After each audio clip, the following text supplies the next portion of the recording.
മലപ്പുറം നഗരസഭ 23 കോടിയോളം രൂപ ചെലവിൽ നിർമ്മാണം പൂർത്തിയാക്കിയ കടലുണ്ടിപ്പുഴയിലെ നാമ്പ്രാണി തടയണ വ്യവസായ വകുപ്പ് മന്ത്രി പി.കെ. കുഞ്ഞാലിക്കുട്ടി നാടിന് സമർപ്പിച്ചു.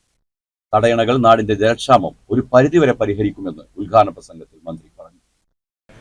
നമ്മളിപ്പോൾ ഗവൺമെൻറ് ഒരു ഹെഡ്ക്വാർട്ടേഴ്സ് ഡെവലപ്മെൻറ്റ് പ്ലാൻ ചെയ്തിട്ടുണ്ട്. മലപ്പുറം തലസ്ഥാന നഗരി നമുക്കറിയാം, ഈ ജില്ലയുടെ ആസ്ഥാനം. മറ്റു തലസ്ഥാനങ്ങളെ പോലെ അത്ര അങ്ങ് വികസിച്ചിട്ടില്ല, ഒരുപാട് പ്രോബ്ലംസ് ഉണ്ട്. അതുകൊണ്ട് തന്നെ പുതിയ ഗവൺമെൻറ് ഇതൊരു പ്രോജക്റ്റാക്കി എടുത്ത് ബഡ്ജറ്റിൽ പ്രഖ്യാപിക്കുകയുണ്ടായി. മലപ്പുറം ഒരു ഏറ്റവും വികസിത തലസ്ഥാന നഗരിയാക്കി മാറ്റാൻ വേണ്ടി ഗവൺമെൻറ് എല്ലാ പ്ലാനും തയ്യാറായിരിക്കുകയാണ്.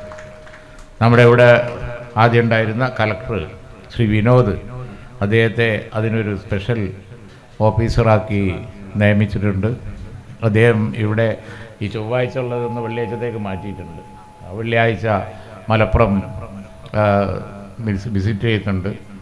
ഈ മുനിസിപ്പാലിറ്റിയും അതുപോലെ തന്നെ പരിസര പഞ്ചായത്തുകളും എല്ലാം ഉൾക്കൊള്ളുന്ന മഞ്ചേരി നിന്നിട്ടുള്ള റോഡും പെരിന്തൽമണ്ണ നിന്നിട്ടുള്ള റോഡും അതുപോലുള്ള റോഡുകളൊക്കെ കഴിയുമെങ്കിൽ കൂടുതൽ നാലുവരിപ്പാത അങ്ങനെയുള്ള വലിയ റോഡുകളാക്കി മാറ്റി മലപ്പുറം നഗരത്തിൽ റവന്യൂ ടവറും അതുപോലെ തന്നെ ഹോസ്പിറ്റൽ മാറ്റി സ്ഥാപിക്കലും ബാക്കി ഒരുപാട് പ്രോജക്റ്റ്, അതിന് വിശദാംശങ്ങൾ ഇപ്പോൾ പറയുന്നില്ല.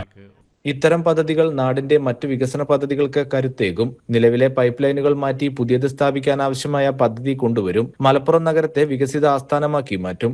മലപ്പുറം നഗരസഭയിലും സമീപ പഞ്ചായത്തുകളിലും കൂടുതൽ വികസന പദ്ധതികൾ കൊണ്ടുവരുന്നതിനായി ബജറ്റിൽ തുക വകയിരുത്തിയിട്ടുണ്ട്. മുൻപ് മലപ്പുറം നഗര വികസനത്തിന് തയ്യാറാക്കിയ മാസ്റ്റർ പ്ലാൻ നടപ്പാക്കും.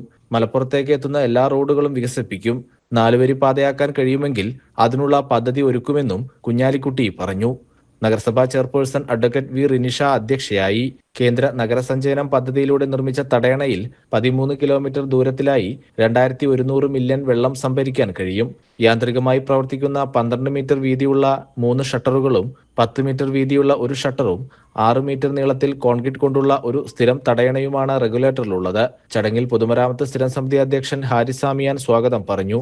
പദ്ധതി പ്രവർത്തനങ്ങൾക്ക് നേതൃത്വം നൽകിയ മുൻ നഗരസഭാ ചെയർപേഴ്സൺമാരായ മുജീബ് കാടേരി, CH ജമീല എന്നിവർക്ക് നഗരസഭയുടെ ഉപഹാരം മന്ത്രി സമ്മാനിച്ചു. ഉദ്ഘാടനത്തിന് മുന്നോടിയായി ശാന്തിതീരം പാർക്ക് പരിസരത്തു നിന്ന് തടയണയുടെ സമീപത്തെ തീരത്തേക്കുള്ള വേദി വരെ ഘോഷയാത്രയും ഉണ്ടായിരുന്നു. CCN മലപ്പുറം.